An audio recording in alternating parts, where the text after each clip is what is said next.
college football. It is that time of year again. College football, it is back.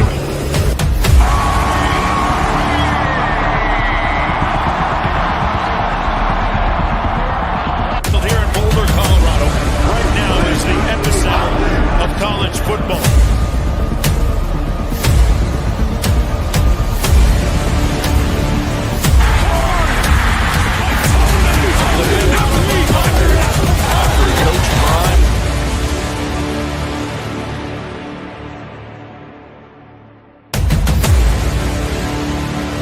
It's time. It's time. Let's go.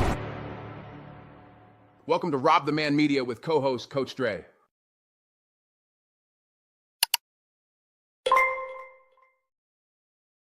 Yes, sir.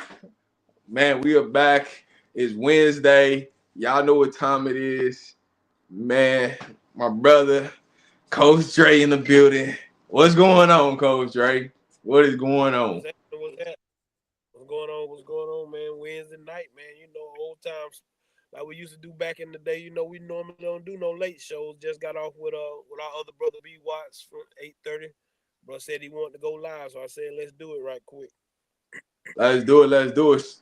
So, man, we got a bunch of news dropping tonight. Some announcements possibly coming tomorrow. So I want y'all, man, just be patient like we've been telling y'all, man. So we finna have a good time tonight. We finna rock out tonight. So let's go ahead and kick this thing off.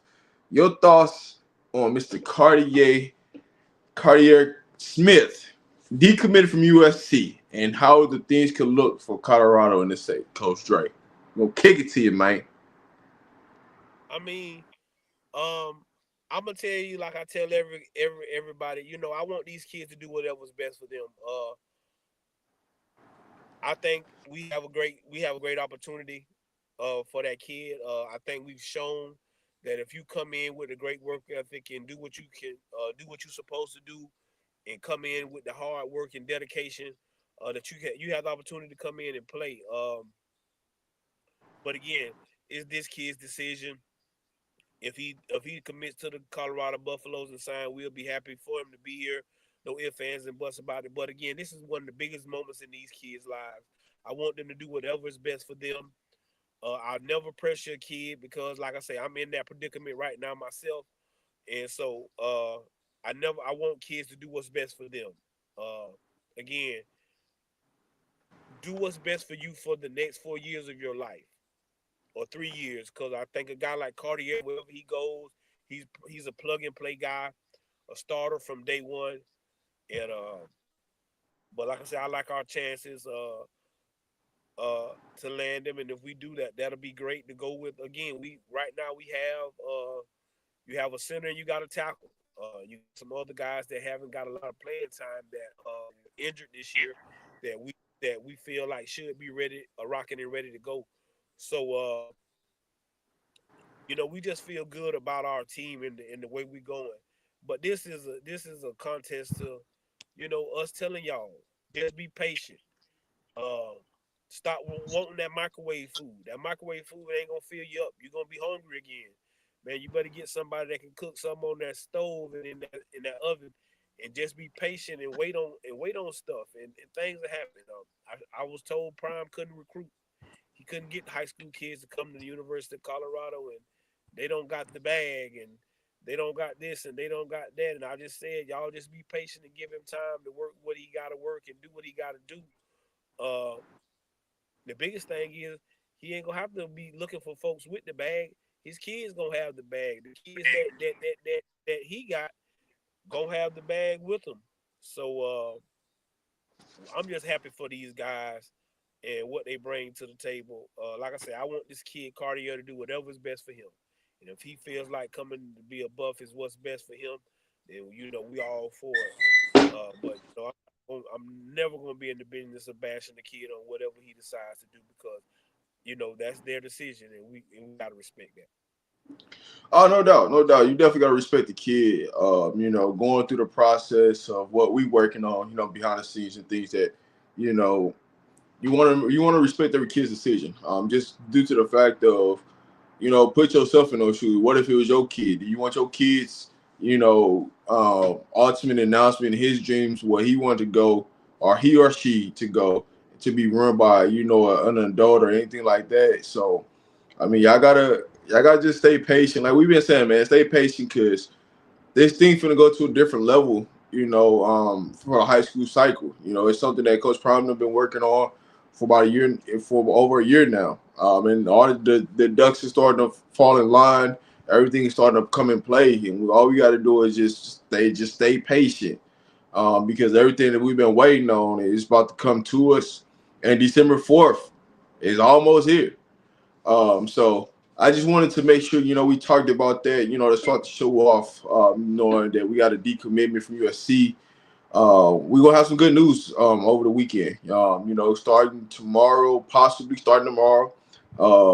I'm not going to say who that person is or first say, because I don't want to ruin that kid's, commitment or anything like that, or whatever the news is.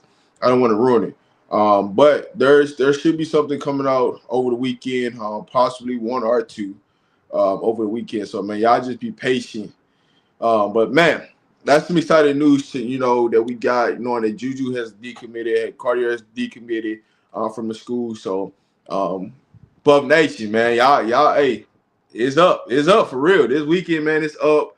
But one of the things I want to talk to you about right now, Coach Jay, is, looking at this week and how the media has been trying to make all these distractions for Colorado. Because all we got to do is go out and win. But everything that you keep seeing is about distractions right now. Prime going here and Prime going there. And Travis shouldn't be the Heisman. This person got more tackles. Like, all you just keep seeing in the media is just shots trying to be thrown at Colorado. Looking at this game coming up this weekend, what would be your message to the team that you would love to deliver to the team this week? And cancel all the noise that's trying to be floated around, that's trying to seep into the locker room. They just don't want us here. They just don't want us here. And regardless if they want us here or not, they got to deal with us. We here. And we've done it the right way. Now we can't look forward. We got to, again, I said it tonight, we got to play by play, quarter by quarter, half by half. But nothing that nobody said is going to deter us from what we want to be. We didn't listen to you when we was losing. So why in the hell would we listen to you while we win? We gonna stay the course. Trust the process.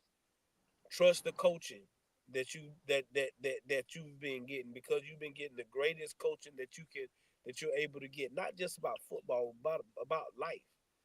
And the way that these men have nurtured you young men into becoming great men. We just got to handle our business. I said this 4 weeks ago when people made a big deal about, I don't know if we can make the Big 12 championship. I don't know if we can do this, and I don't know if we can do that. Well, just control what you can control. Do what you can do. Be the best you can be. Everybody play their role. Do your job. Don't try to do the next man's job. Don't worry about what he doing. Worry about what you got to do. Hold yourself accountable, and then you can hold your brothers accountable. But they just don't. Again, this is not what college football wants. And when you're scared and you're fearful of something and you want something to stay the same, you'll do all you can to make it stay that way. And that's what you're seeing now. You're seeing them trying to throw rocks and hide their hand, and he gonna do this, and he's gonna do that. But listen, man, all we can do is worry about Kansas. All we can do is worry about Kansas. We want to wake up tomorrow, have another good work day, and then wake up, do everything we need to do and get us a walk through on Friday and get ourselves to Kansas and get ready. But Prime told you, fans on the blow when you hot. Right. And if we didn't listen, like I told you, if we didn't listen to you when we were losing, why in the hell would we listen to you while we winning? That's 100% true. While we winning, y'all, like I say, so, Everybody want to be the man until it's time to be the man. Everybody wants to be the man until it's time to be the man. And everybody wants to be a chief, and nobody wants to be an Indian. But I always tell you, to be a good chief, you had to be a great Indian. A great Indian to be a good chief. So if you was a half-ass Indian, how you gonna be? What kind of chief you think you gonna be? So, man, just block out the noise. Continue to believe in what Prime is teaching. And again, when you can stand on purpose, then you can stand on business. Because what's business without purpose? That's facts. And Coach Prime is showing y'all that week in and week out. He's standing in his purpose. He's living in his purpose. He's doing what God called him to do. See, what God have for you, can't nobody take from you. See, y'all just, I heard the man tell the dude, this just the rehearsal. The biggest thing, I look at it like this, right? It just distracts you just to say some BS. It like half the stuff don't even make sense, right? You see the notion of Prime going to Dallas, and it's like, make this make sense, right? The man just built a locker room, like just had a locker room installed into the stadium, right? The practice facility, walking into the stadium. So you think he gonna build something to turn around and leave? Make it make sense. And then that's like, now let's get into the Dallas Cowboys part, right? Because this is the part that really doesn't make sense. You got a quarterback that's there. If you trade him or do anything like that, you're not going to have any cap room. You're going to have a bunch of dead money on your cap. You're not going to be able to sign anybody. So what difference do it make who the next coach going to be? So it's like, as obvious things is pointing out in the direction that you're trying to point, we get it. We understand it, right? The most thing that you're upset about is that you see what's about to happen and you're trying to get in front of and trying to stop what's going to happen. But you can't. You can't stop what's about to happen because it's too late, right? All you want to do is talk and say, hey, Prime going to leave. Now that didn't work. Now you got to try to push Prime to the NFL because now, as you see, dang, man, Prime can just take over the Big 12. And if he take over the Big 12, we in trouble. Because how are we going to continue to get top recruits when Colorado could just walk into the college playoff year in, year out? And all they need is this, that, and the third. So that's the notion what they're trying to stop right now is that they're really trying to stop the player recruiting part for Colorado because they know all hell's about to break loose when the portal opens. All these players that y'all stop trying to come to Colorado, guess what? They making them phone calls. The parents making them phone calls. Or if the parents ain't making whoever the handle is or whoever's associated to the phone calls are being made to Colorado. Phone calls are being rejected right now. So you think that, Prime going to push all that away just for a quick dollar? When Prime already showed you, Colorado may not have the money at the time, but I'm going to help generate the money there so I know we going to be good. I don't really got to report to this person because I got a relationship with Rick George and he's going to allow me to do what I want to do to help this university, to allow Rick George to go build stuff in the city of Boulder for the University of Colorado to make the campus even better than what it is right now. Come on, dog. Make it make sense. Because, if you go to the NFL, you got to report to somebody. Man, it's crazy. Not just somebody. It's a lot of people. When you're the head coach in the NFL, you have 2 or 3 bosses. You probably have a player personnel guy, the general manager, maybe a president, and then the owner. You don't have ultimate say in the NFL. And like Prime say, I don't got time to make people making millions of dollars want to have to come to work. And want to work hard and want to practice hard and want to do all that. Prime say he don't have time for that. And then again, I just think young people is Coach Prime calling. He been doing that for the longest. He been doing it since Truth. And I just think that's what God has him to do. So one of the NFL players today, they said some real stuff.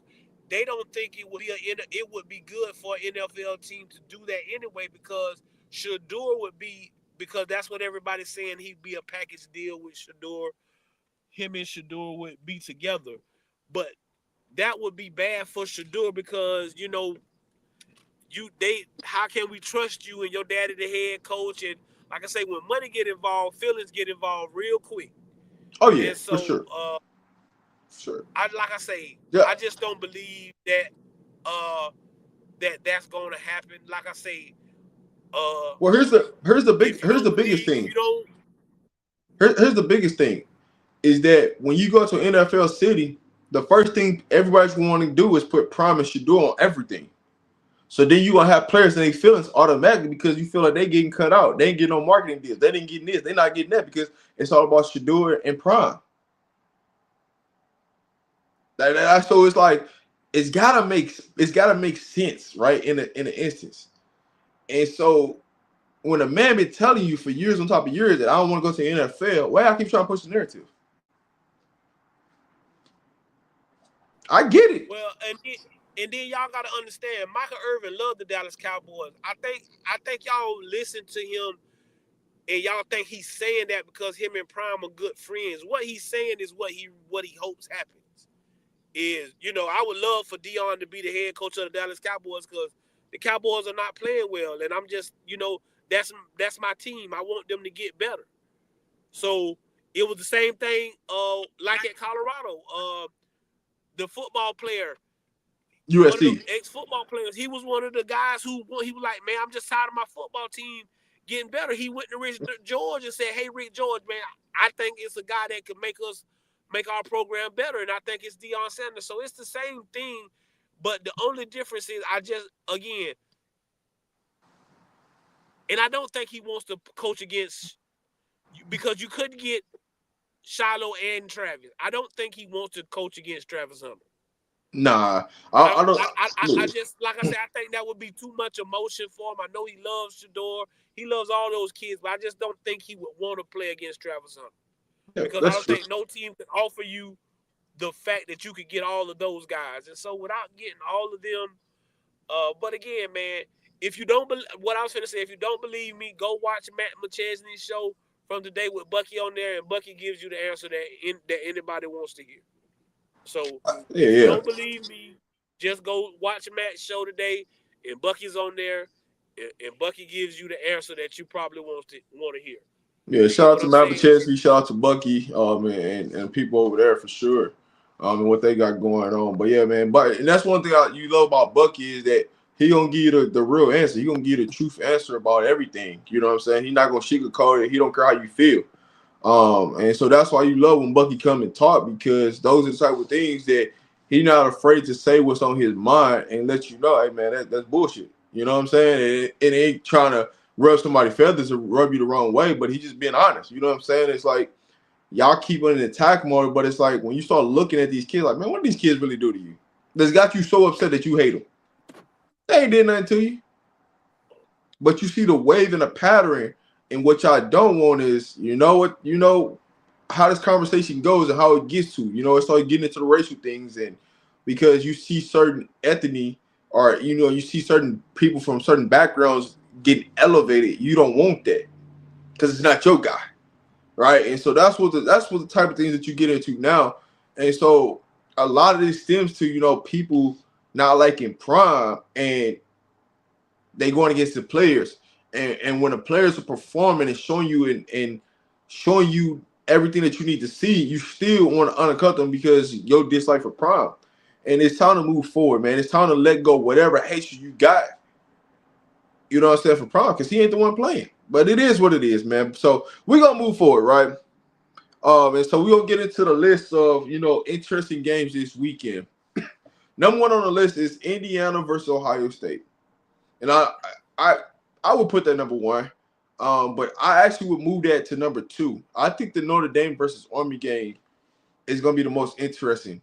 And I know they got Colorado versus Kansas number 3, but I don't think Colorado versus Kansas is the number 3 most interesting game of the week. How do you feel about this list, Coach Dre, of who's the most interesting game to watch this week? All I care about is game 3 and 4. The rest of the games don't really matter in my book. You know, if Indiana Well, I would say number 5. I would say number 5. Oh yes, and number 5, and number 5, and you want to watch number 5 and see what happens there. Again, I'm just locked in on what we can control. Worried about what other people got going on and how it's gonna help us. What I know is that if Colorado wins the Big 12, we in the playoff. What I know is if Colorado win the Big 12, we in the playoff. So week by week, we just gotta keep chopping wood, keep making things the best that they can be. So I'm not concerned with that. And the only reason I'm concerned with the Florida game is because if Florida happens to beat Ole Miss would have 3 losses, and I want to see how they're gonna find a way to put Ole Miss in the playoffs with 3 losses. Oh yeah, for sure.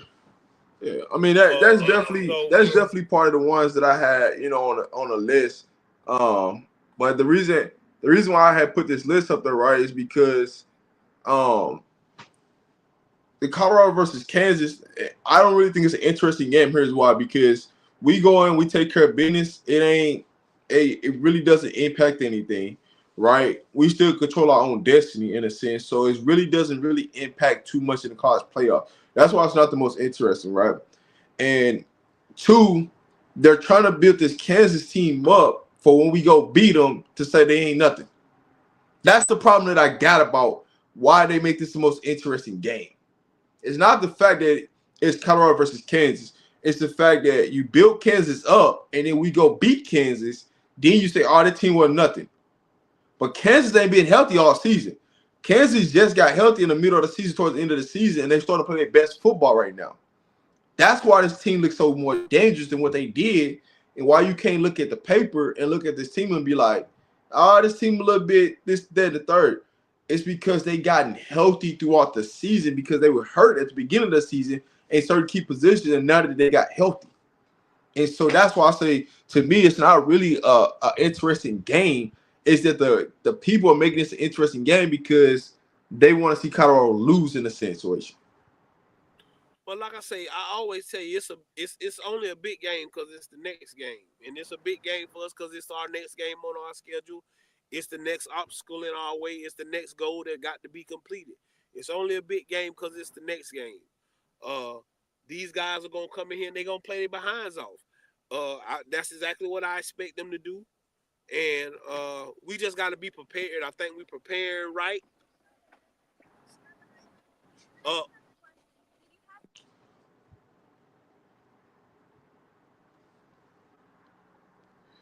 I wouldn't doubt anything they do. Look what happened last year with Florida.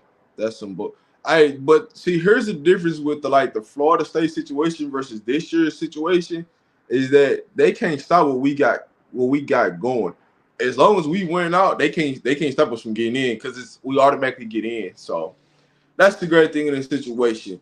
But I'm gonna move on, man, because we gotta give flowers to the East and West Shrine game and who actually accepted their invite, right? You got Will Shepherd, you got Jimmy Horn, you got Cam, you got Shador, Shiloh, and Webster, Tay, that accepted their invite. So when you look at the East and West Shrine game, what's your biggest thoughts that you see so far from the players that accepted to play? Now, here's my thing for you, Coach Dre. I don't think Shador is going to actually play in this game. I think it's more of him going to go meet with NFL personnel and do interviews. So when I look at this game, I don't think some of them will play, but they accepted an invite. And some of them are just going to go there, do the interview, or do some type of testing so they can get information from the NFL to see what they see, things like that. So if NFL Combine's right around the corner, You don't know who you're gonna be doing your private workouts with, things like that. So it's more setting up for, what player personnel is gonna be there, what scouts gonna be there, and who's interested in you. That's how I look at this game and who accepted the invite. What's your thoughts, Coach Dre? I'm just happy for my guys, especially for them Florida boys. I'm just so excited about those guys. For Silman Craig, guys who a lot of people didn't think would get these opportunities. So for him, for Webster, for Horn, you knew that Shador, like I say, Will would have got that if he would have stayed at Vanderbilt. So I don't think he would have got selected for this game. I think he would have went to the to the Senior Bowl. Because they changed some rules to this year. I still think we're gonna have some guys get selected to go to the Senior Bowl. Like I think Hill Green and Bentley. So I still think we're gonna have some more guys get selected to go to another one of these type of bowl games. So I'm for these guys. The reason I'm saying this is because the rules been changed for the East versus West game now. Is that now juniors can get into this game like people that's projected to go to NFL draft or in the combine. They can send invitations to them now, for them to actually play in this game because the NFL should be sponsoring this bowl. So that changes. This game or it's another one? Because I just said today I didn't think that the juniors could play in this one. They can. I thought it was another one. No, it's this one. Okay, so I was wrong. One. So I was wrong earlier. Yeah. Somebody asked us that question tonight on B. Watts, and I thought that juniors couldn't play in this game. I thought it was one of the other games that I knew that they were saying they were going to start letting the juniors play if they declare at a certain time. They would let them play, but that shouldn't be big. Yeah, it's this one. So in words, if Travis Hunter wants to participate, he could participate in this one.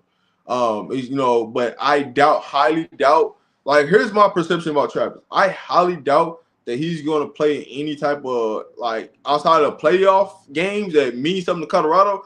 I don't think he's going to play. I don't think he's going to go to the combine and do too much of nothing, really.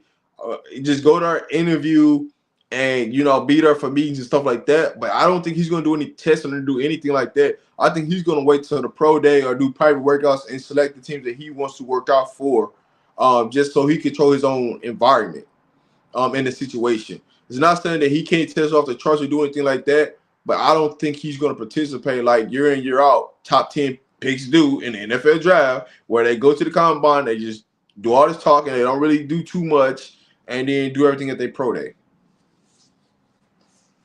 Well, that's what I think is going to happen.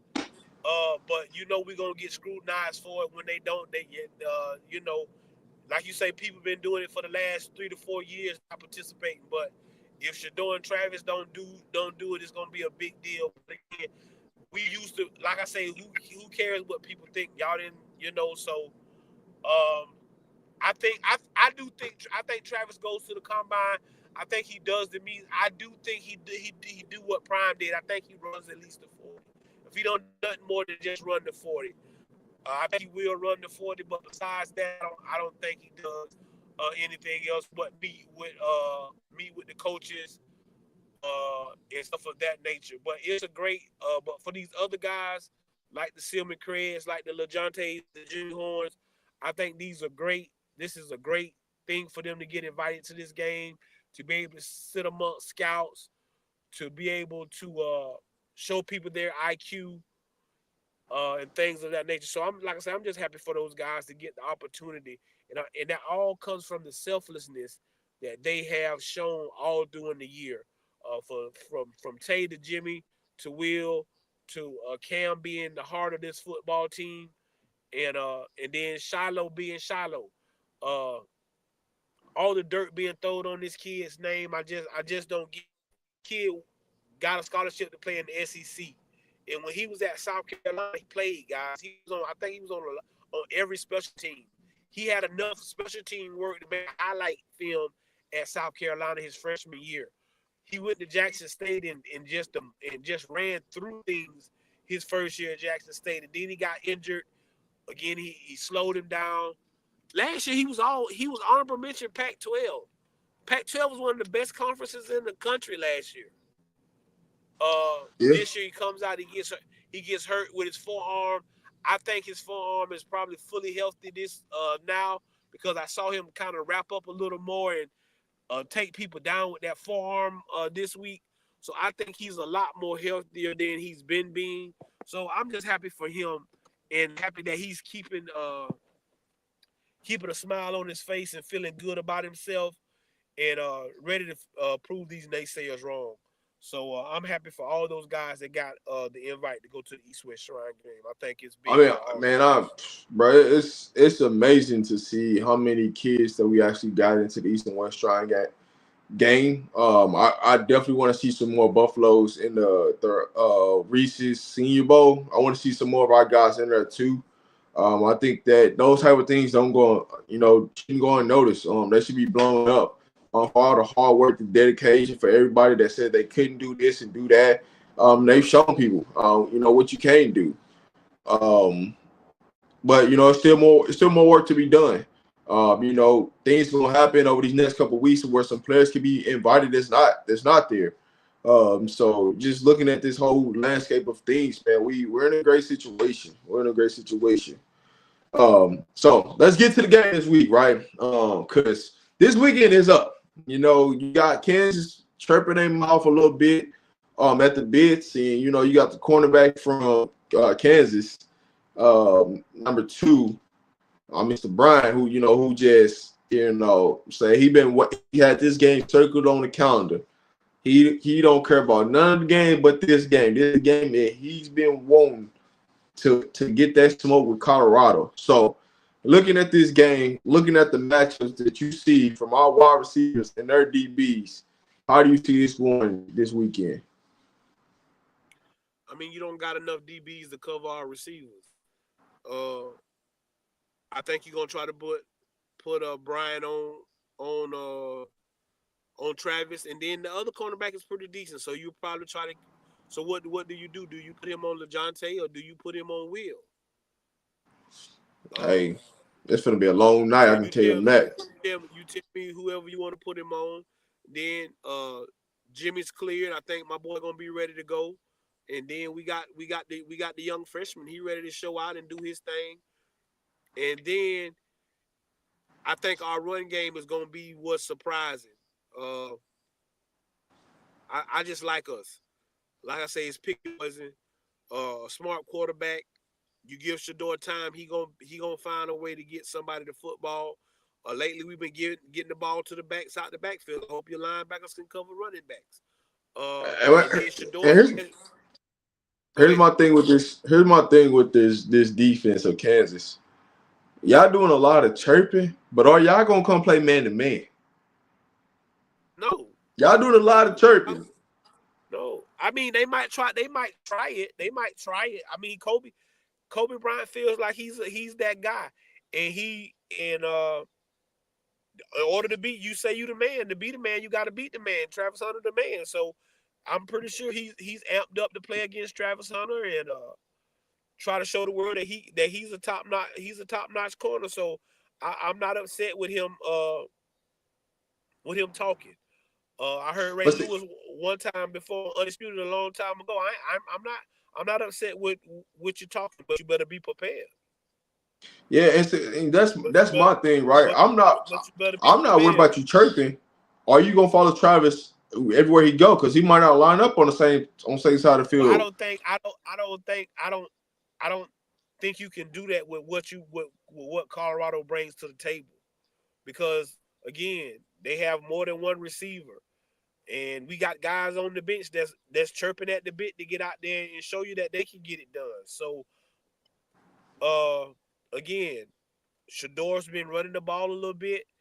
We've been hitting the backs out the backfield, so I feel good about the offensive play, and I just want us to stick to the script, whatever that is, whatever Coach Shermer has worked on, whatever he feels comfortable with that he saw this week that works against their defense. And this is just something I want to break down to people, because I hear a lot of people say, oh, we should do this, oh, we should do that. Guys, what happens is they go and watch film and they watch teams and they figure out what plays they feel like they can run. So you might have anywhere from 50 to 75 plays on the play sheet, right?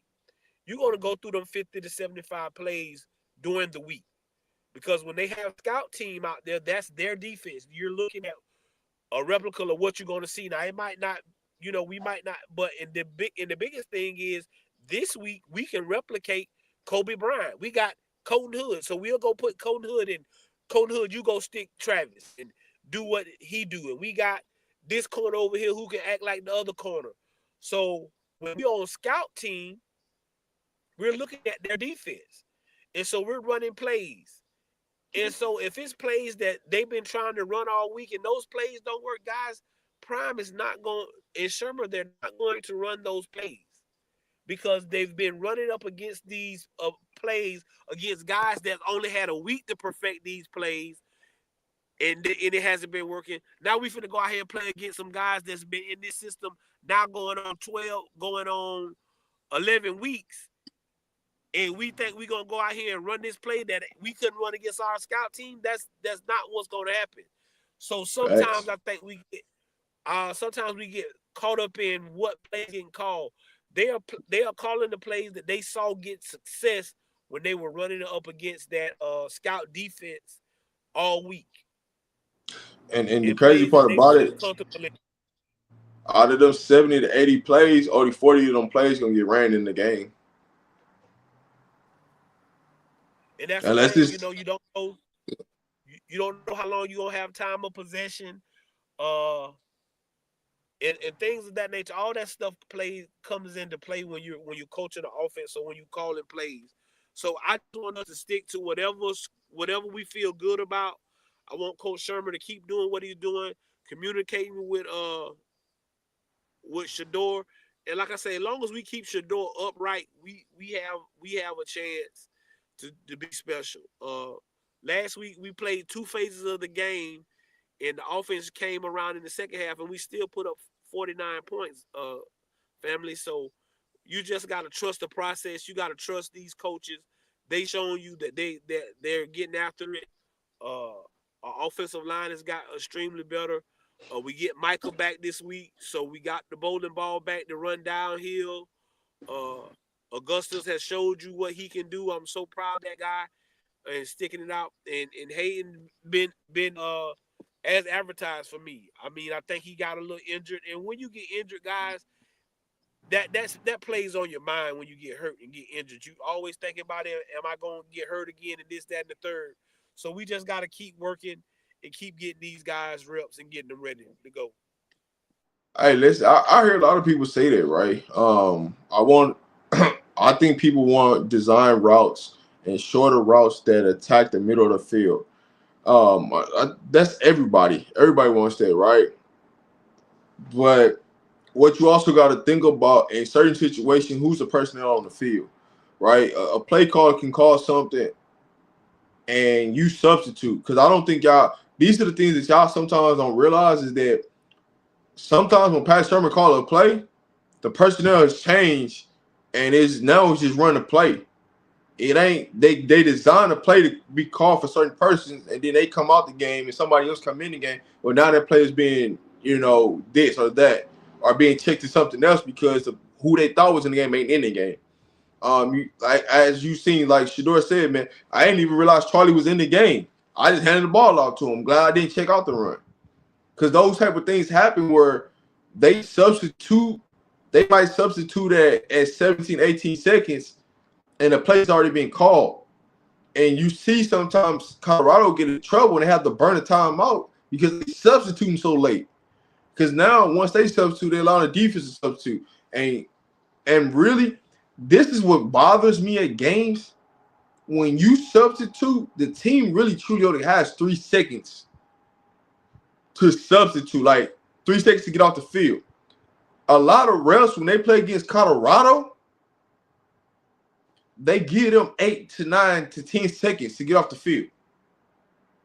But in other games, when you watch substitute patterns happen like that, they call a flag for too many men on the field. So I just, it bothers me the inconsistency of the refs, but it is what it is on that part. But what I would tell you is, for us, I think we need more motion. when it comes to our route running, too much of, man, we know what we got and we just want to beat everybody, but sometimes emotions opens up seams and open up player and body movement from the defense to react to something. Make them react to something so we can do what we need to do. And those are things that I feel like we miss, is more emotion of the offensive players before pre-snap to post-snap. I'm Yeah. with it. I'm with it. But like I said, I like the way he's been. Like I say, them first after we got the ball back, here's the thing: what people fail to understand: the throw that Shedeur got picked on, his first throw, he got interception. That's the same route concept that we scored a touchdown on with Draylon Miller. It's the same. He just made a better throw, and the linebacker just couldn't get back there. The first play, the linebacker, he dropped just like he was supposed to do. He made a great play. Sometimes other teams gonna make good plays. I'm not saying that it was a bad play, because if he gets that ball over that guy's head, or if he doesn't pick that ball and we catch it, and there's nobody in the middle of the football field. There's nobody in the middle of the football field. We going right down the heart of their defense. And so I know what everybody wants. Like I say, I never question coaches and what they're, because I'm not there on a day-to-day basis, and I'm not there watching them running against the scout team and seeing what's going on. And so we have that's the thing that we have to trust in, that our coaches are getting prepared with that scout team, seeing what the scout team is running, and understanding the differences and the nuances of what's going on. Here's the thing that bothers me, because I hear some people trying to blame the offensive line. Sometimes Shedeur just doesn't step up and come up in the pocket, and that can cause situations to make it feel like it's a longer route than what it should be. But if Shedeur sometimes comes up in a pocket, those passes are beat her, and sometimes he get happy feet. Some quarterbacks just get happy feet. Sometimes Shedeur, boom, he'll drop back 3 or drop back quick 5. Instead of him climbing up in the pocket, he want to go right or left and try to make a throw instead of just stepping up in a pocket where it's clean at, boom, you can get the throw off. And so those are things that, he makes adjustments as games go on. Sometimes it does take Shedeur to realize, oh, man, if I just come up in the pocket, they giving me ways to just run and get, 4 to 5, 6 yards to get to a medium to, short next play. So we just gotta be ourselves at the end of the day, and nothing's never gonna be good enough for anybody, right? We can have a perfect game and somebody's still gonna complain about something went wrong that they didn't like at the end of the day. And so some of the stuff that we nitpicking, yeah, we can say this, that, or third. But then actually when you go back and watch it, you can be like, damn, if this one little tweak wrecked the whole play. But we so focused on, man, this, and third. This is the thing, Michael. We always tell our players, it takes 11 people doing their job to make the play go right. Everybody on that football field, every player on that football play on that play has a job to do. And if you do it right, 9 times out of 10, that if everybody on the field does their job, 9 times out of 10 that play works. And so we just, like you say, we just gotta trust the process, trust what we see going on. Like I say, Sherman is trying his hardest to keep running the ball. We had some good runs. Came out second half. First time we touched that thing with Augustine, right up the middle. So we got to be thankful for what we do. I think sometimes we get so impatient as fans, and you want things this way. I don't think of things that way, and that's why I try to give people not my expertise, because I'm not an expert, but my knowledge of what I see. Sometimes you just have to let things work itself out. This football is even, it's ebb and flows in the game, it's ups and downs, and it's about how you handle those. It's how you handle those punches. No team is just gonna let you want it. You hear Coach Prime say, "We want to dominate. We want to be dominant." You have to impose your dominance. Ain't nobody just gonna let you be dominant over him. Ain't nobody just gonna say, "Oh, Colorado's here. They're gonna be dominant. No, that's not gonna happen. We got to go out there, execute our plays, do our assignments, and do it to the best of our ability. And when we do that, Colorado is hands down one of the best teams in college football. And it's certain things with our offense. It's certain things with our offense. I'm surprised that we don't do. And that's really run the ball more to the left and get Seaton down the field up against one of these linebackers and taking them for a ride. It's certain things that we have success with, that we've had success in the past this season, that's allowed us to run the ball. We don't see consistently trying to go back to that play. And so those are the things that it always interests me. Like, damn, hey man, make them stop us from running this play. Make them stop us, because we hammer them. Like, we'll go and we'll bring the tight end in motion, hammer action, and just we get 6-7 yards. Then turn around, we get 10-12 yards, and then we just won't see the play. It's like, man, run that thing, man, run it until they can't. You force me to stop me from running the ball. But I think this week you're gonna see us run the ball more this week than you have in previous weeks, because Kansas defense will allow you to run the ball. Kansas is one of them, man. We gonna give it, and we don't. Our end goal is just to give up 3 points. And we can let you march down the field, and all we give up 3 points, we good, right? Just give us enough room to get our offense back on the field to get them opportunity. But I like where we at offensive wise. I really don't got too much to complain about, right?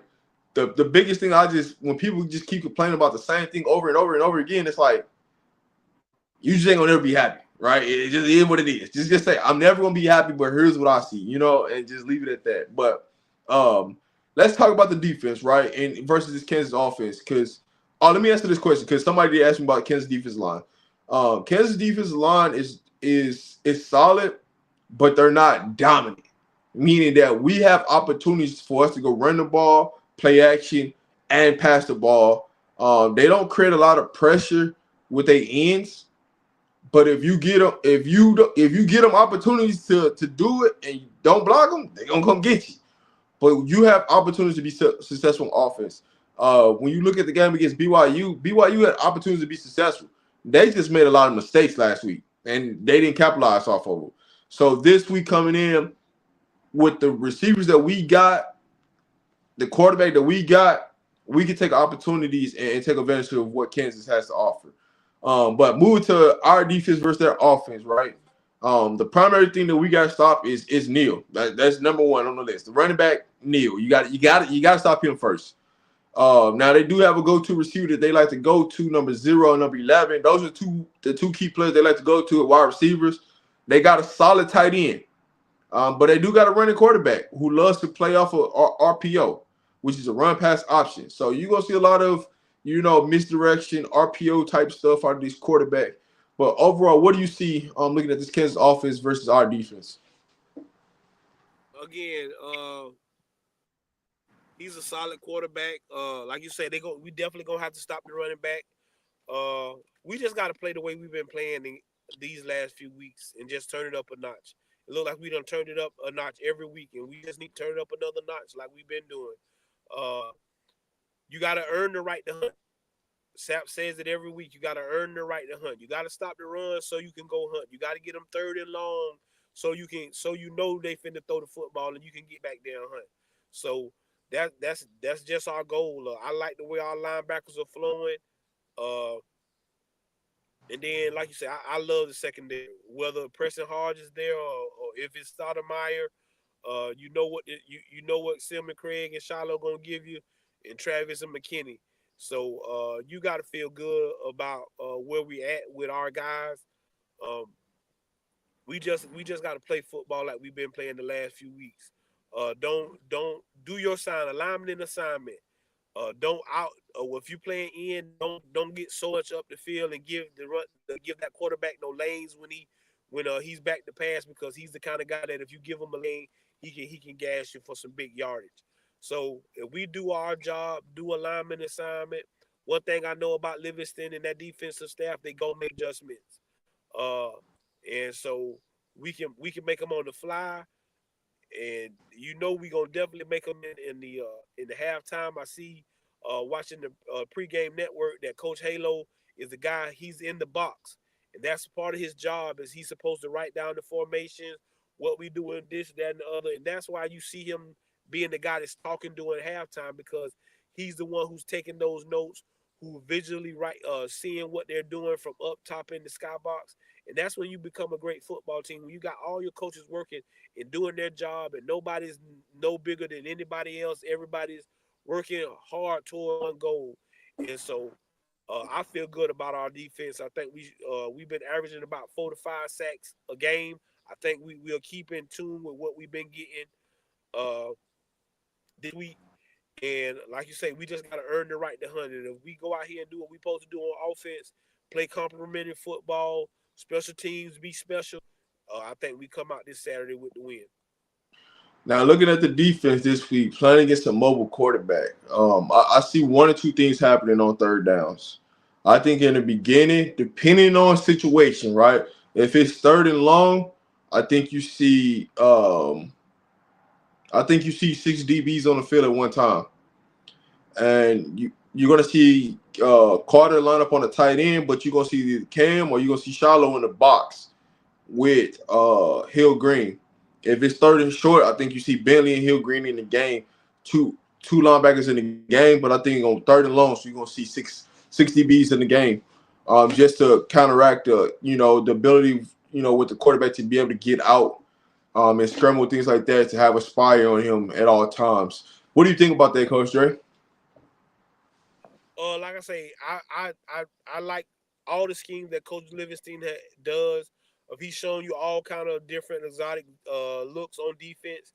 So I know he's going to do whatever he feels best for that defense. And I think he's going to always put us in the best play call and the best setup for us to win. So I'm geeked to see what he's going to come up with.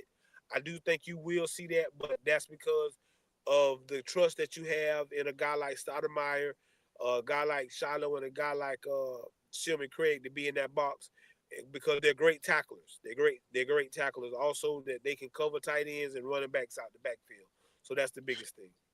All right, give me a score prediction for this weekend before we move into this last segment. We got about 8 more minutes before we get up out this thing.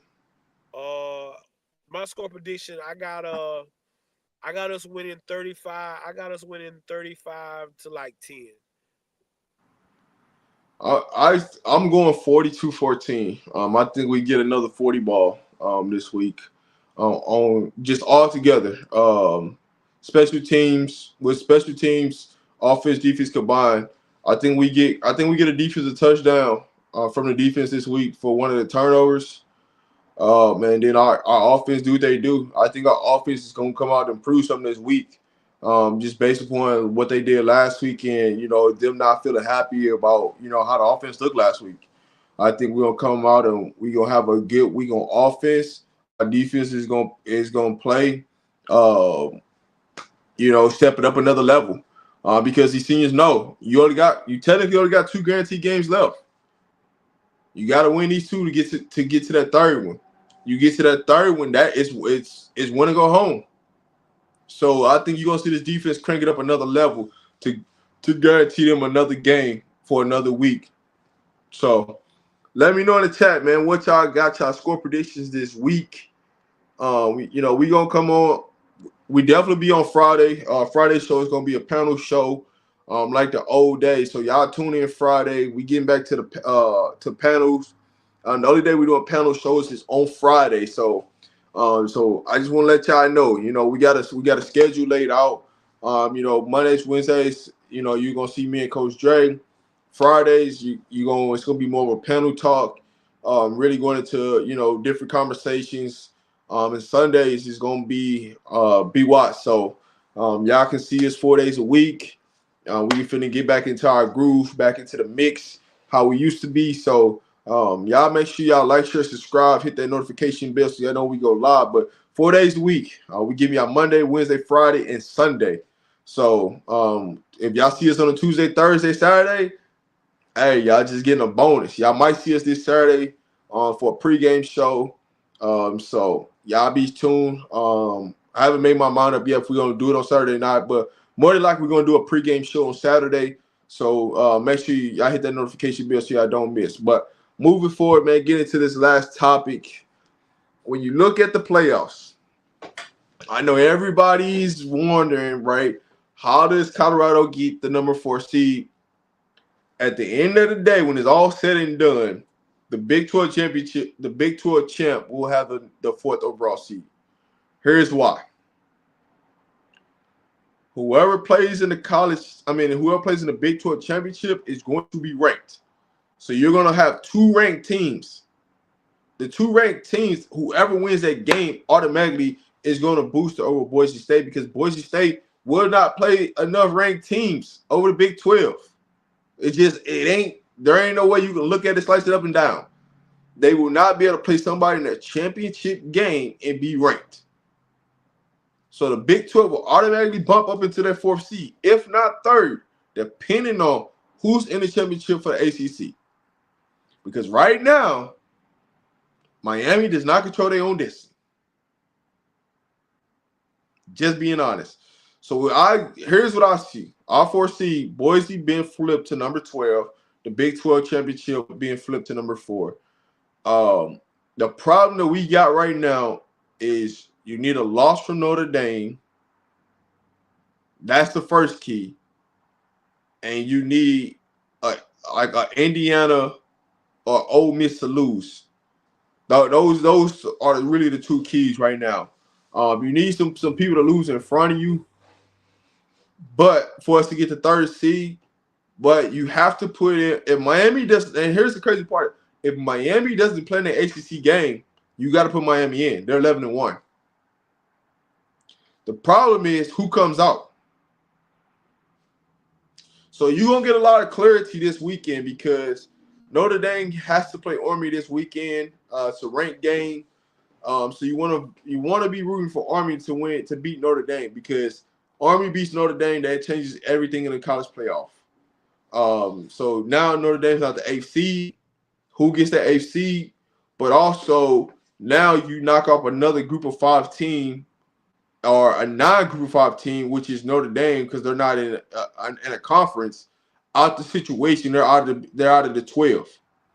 So now who benefits in that 12, right?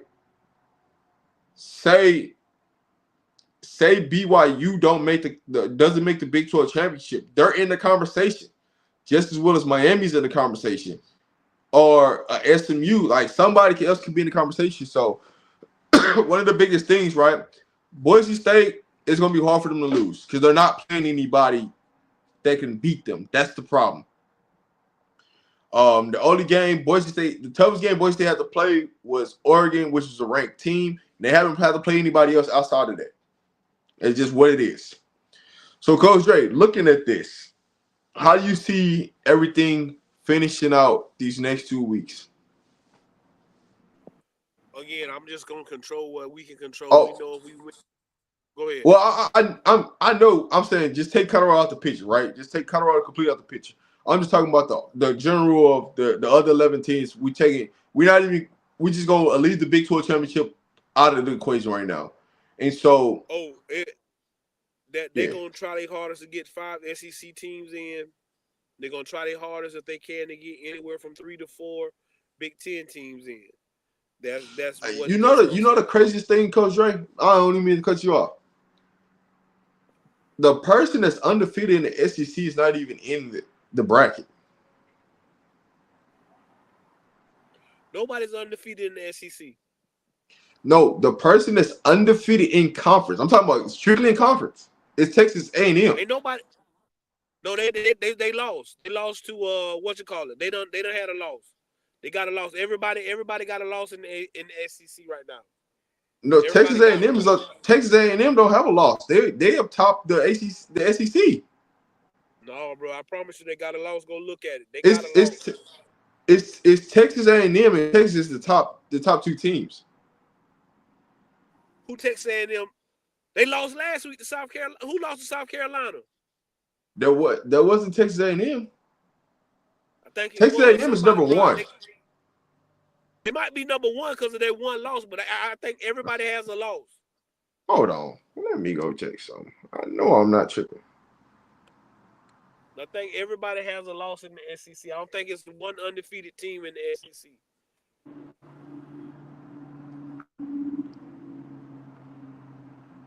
Because Florida beat LSU. Yeah, I think South Carolina beat Texas A&M. Well, Texas A&M lost to somebody in the SEC.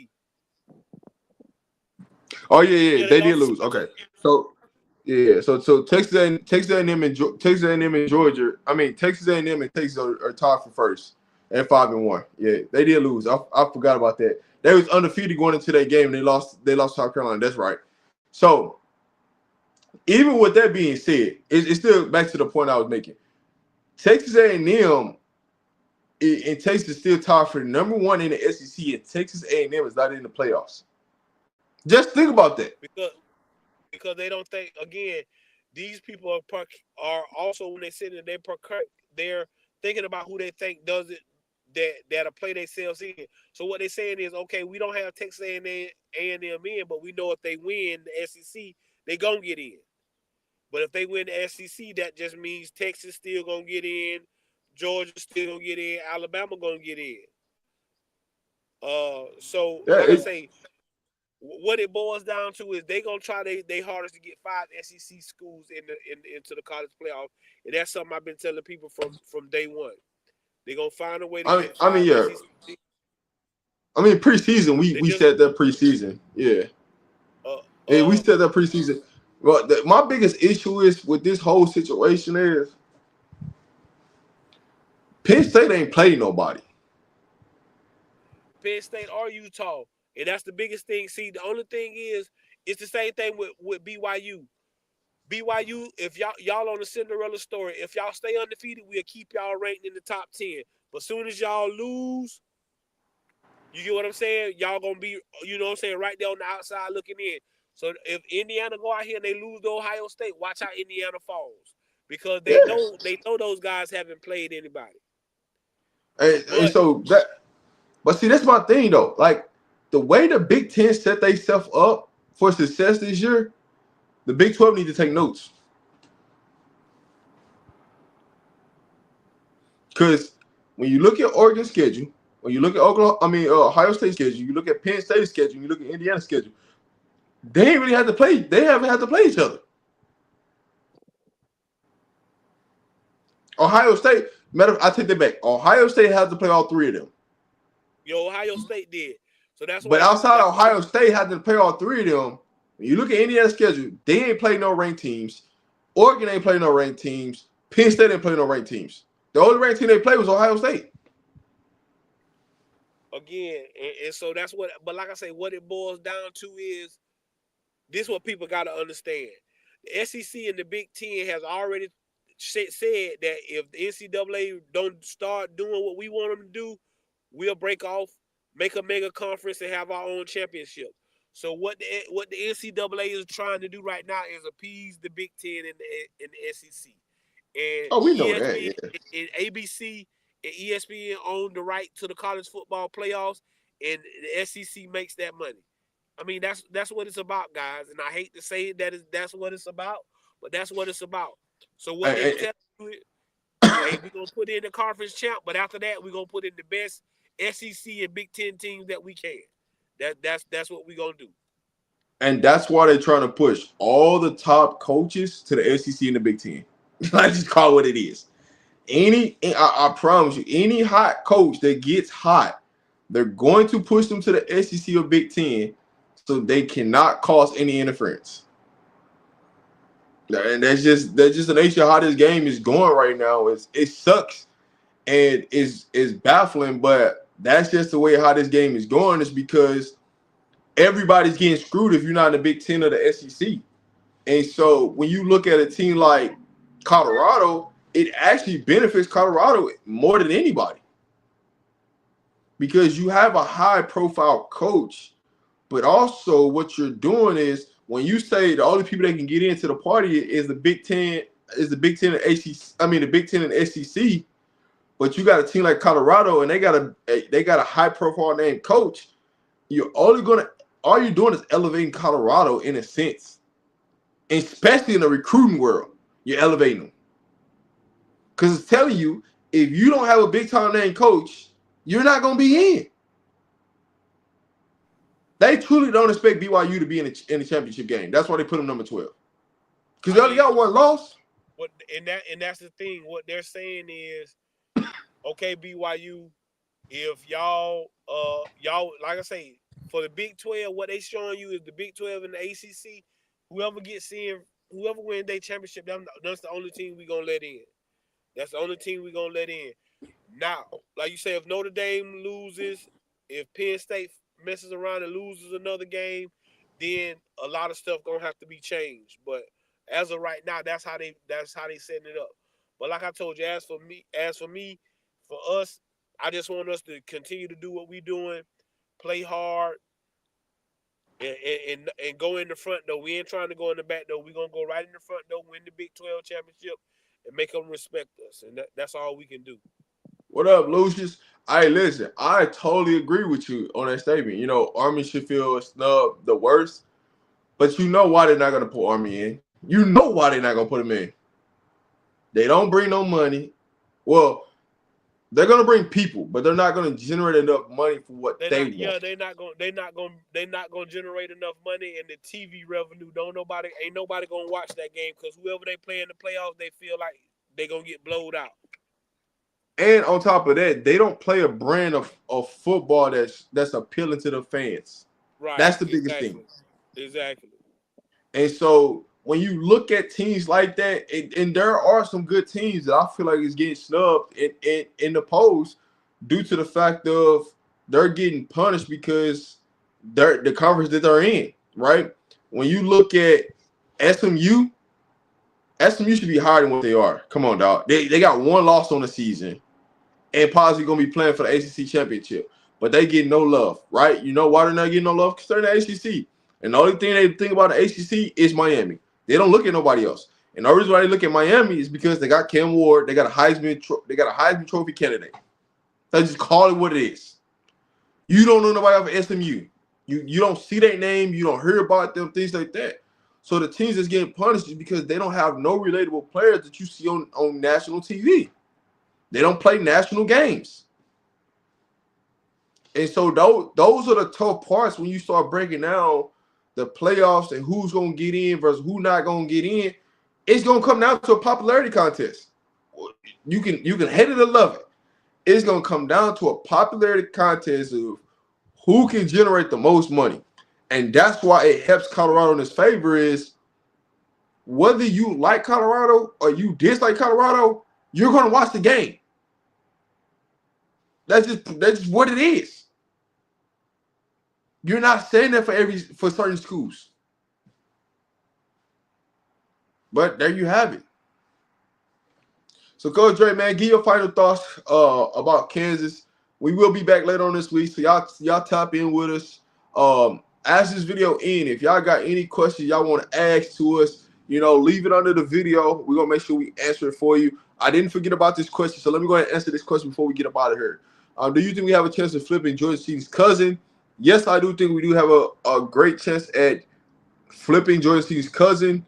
All I can tell you is, man, just stay patient in the process because there's going to be a lot. There's going to be some things that's going to play out over this next week and a half because December 4th is right around the corner, and we're 2 weeks away from signing day. So early signing day. We're 2 weeks away from early signing day. So y'all stay tuned to that. But Coach Dre, go ahead and end us out, man. We appreciate y'all as always for tuning in, and we're gonna see y'all on Friday. Kick it over to my brother, Coach Dre. Yeah, man, we appreciate everybody showing up tonight, rocking with us. We know we normally don't come on this late, but we know we promise y'all we be on. So we came on, been a long day. So, like I always say, if I send no ships out, no ships will come in. And if there's no contest, nobody can win. Games can be won if they haven't been played, and prayers can be answered if they haven't been prayed. I am your man, Coach Dre. That is my brother, Rob the Man. We'll see y'all Friday.